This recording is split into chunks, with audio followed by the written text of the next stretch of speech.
श्री हरे नमः। श्रीमद्वेद पुराण पुरुषोत्तमाय नमः। सन 2010 में श्रीधाम वृंदावन कुंभ मेला स्मारिका समिति के द्वारा मुझे लेख देने के लिए वेद एवं भारतीय दर्शन सार नामक विषय दिया गया था। मैंने यथासाध्य सेवा की थी और उसका प्रकाशन हुआ था। उसे आपके साथ भी साझा करना चाह रहा हूँ, करता हूँ।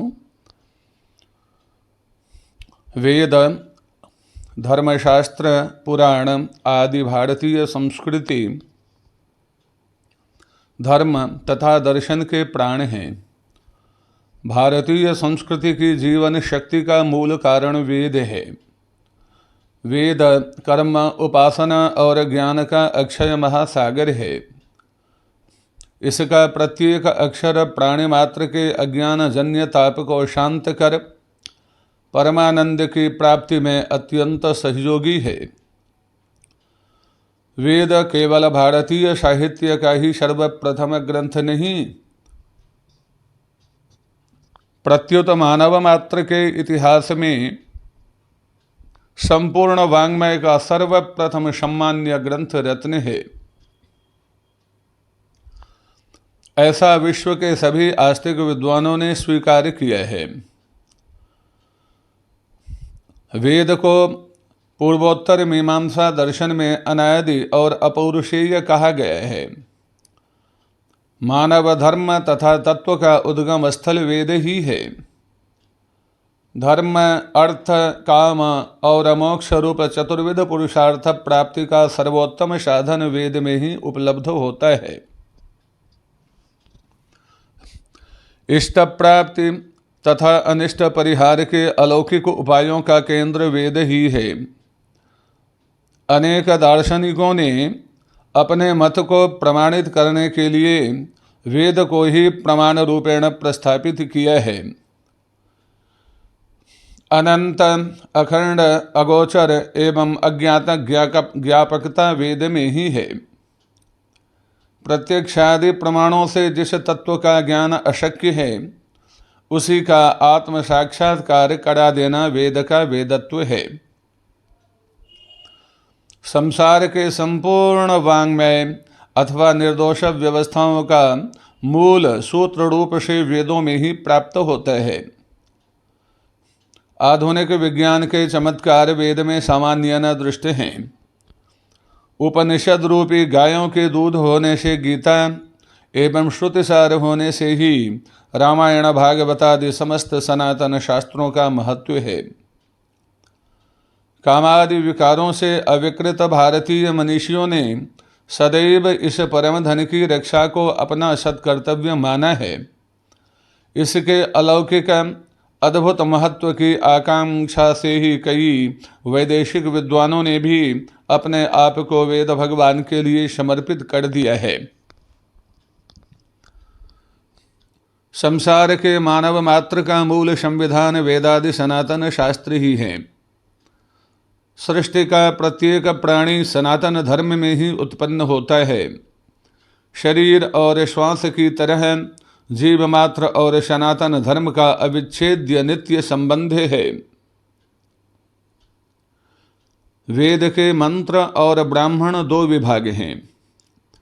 देवता विशेष की स्तुति में प्रयुक्त होने वाले वाक्य को मंत्र तथा यज्ञानुष्ठान आदि का विस्तार पूर्वक वर्णन करने वाले अर्थ स्मारक ग्रंथ को ब्राह्मण कहते हैं।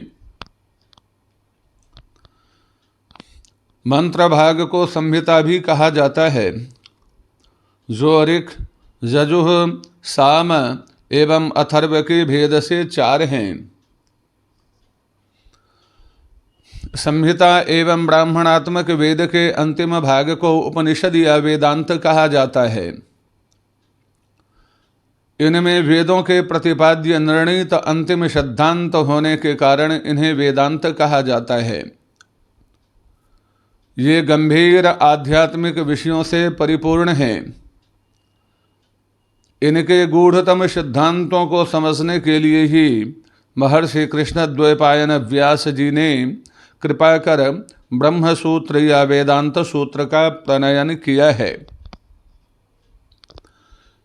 यह वेदांत दर्शन न्याय, सांख्य, योग, मीमांसा आदि दर्शनों में अत्यंत महत्वपूर्ण दर्शन है, जिसमें समास शैली के द्वारा अतिशय संक्षिप्त रूप से परब्रह्म के स्वरूप, उसकी प्राप्ति का साधन, उपासना एवं उसके विज्ञान के फल का सांगोपांग निरूपण किया गया है। इसलिए इसका नाम ब्रह्म सूत्र है। वेदों के अंतिम यथार्थ सिद्धांत का दर्शन कराने के कारण इसे वेदांत दर्शन कहा गया है। वेदों के असीम तात्पर्य एवं विचार स्वातंत्र्य के कारण ही आचार्यों ने संप्रदाय अनुसार इसकी व्याख्या की है। अत्यंत संक्षिप्त शब्दों में दर्शन शास्त्र के उस अनादि ज्ञान को इस रूप में जाना जा सकता है।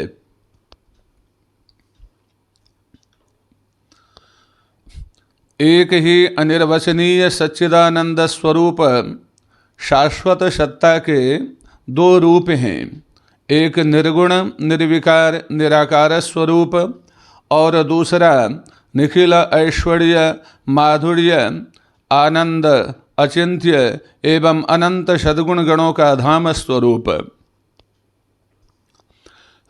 एक ही अद्वैत तत्व के ये सगुण स्वरूप श्री राम कृष्णादि के रूप से अनेक हैं।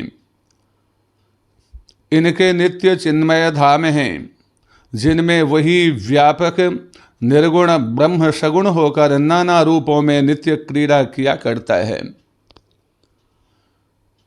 जैसे निर्गुण स्वरूप विभु है, यानी सर्वमूर्त द्रव्य संयोगी है, वैसे ही सगुण स्वरूप भी सर्वगत है।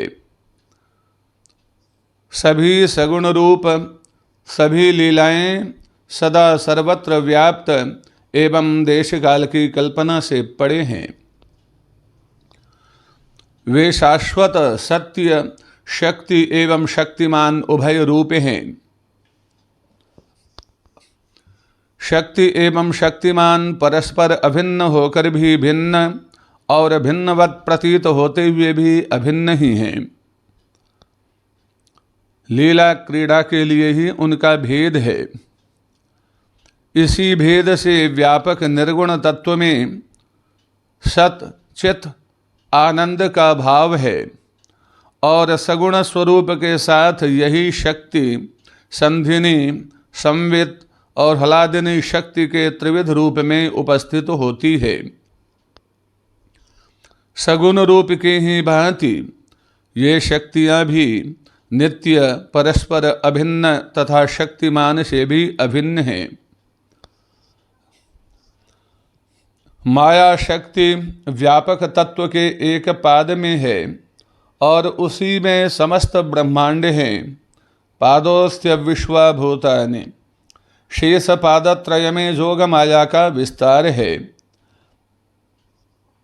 अपने नित्य चिन्मय धाम में निर्गुण निराकार व्यापक तत्व ब्रह्म ही अपनी आह्लादिनी शक्ति सीता राधा लक्ष्मी त्रिपुरा आदि के साथ श्री राम कृष्ण आदि के रूप में सगुण साकार होकर क्रीड़ा करता है।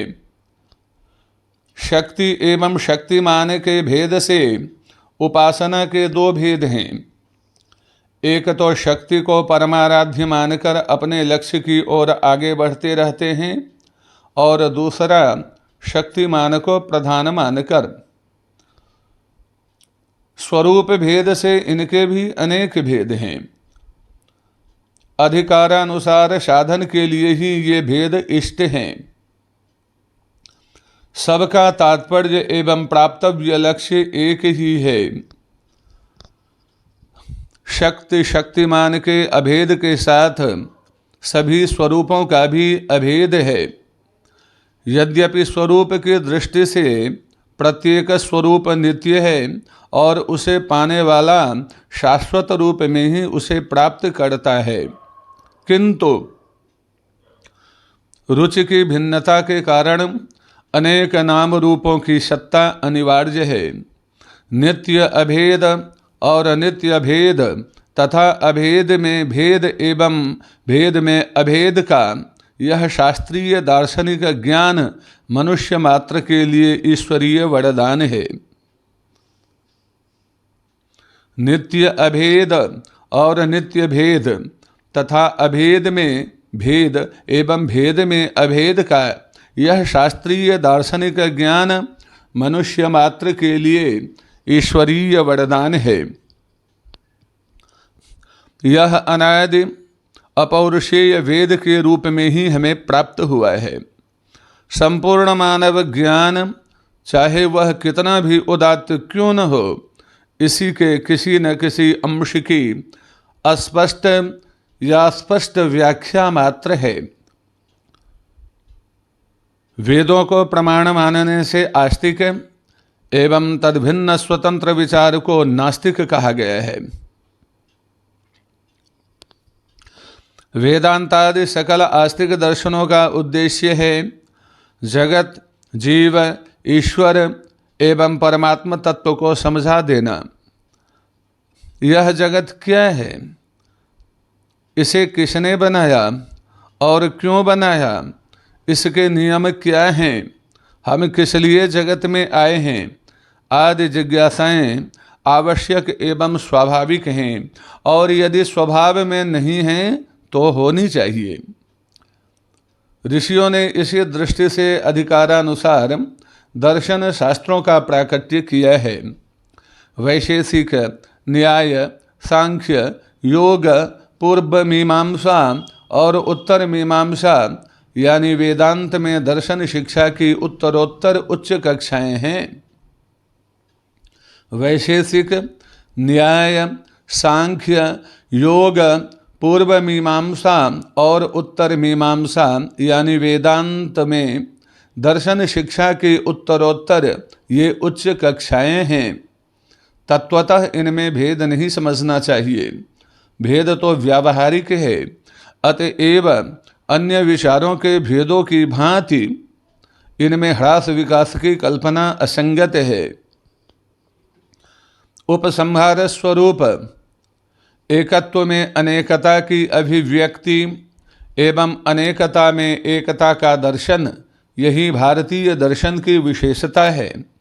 व्यावहारिक अनेकता रहने पर भी एकत्व का बुद्धि में व्यवस्थित होने का भाव ही एकता है।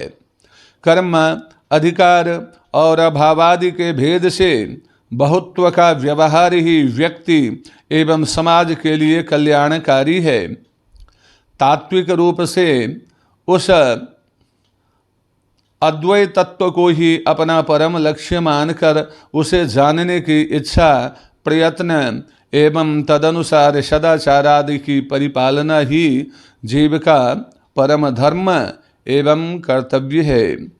श्री राम जय जय राम, सर्वेषां मंगलम भूयात्।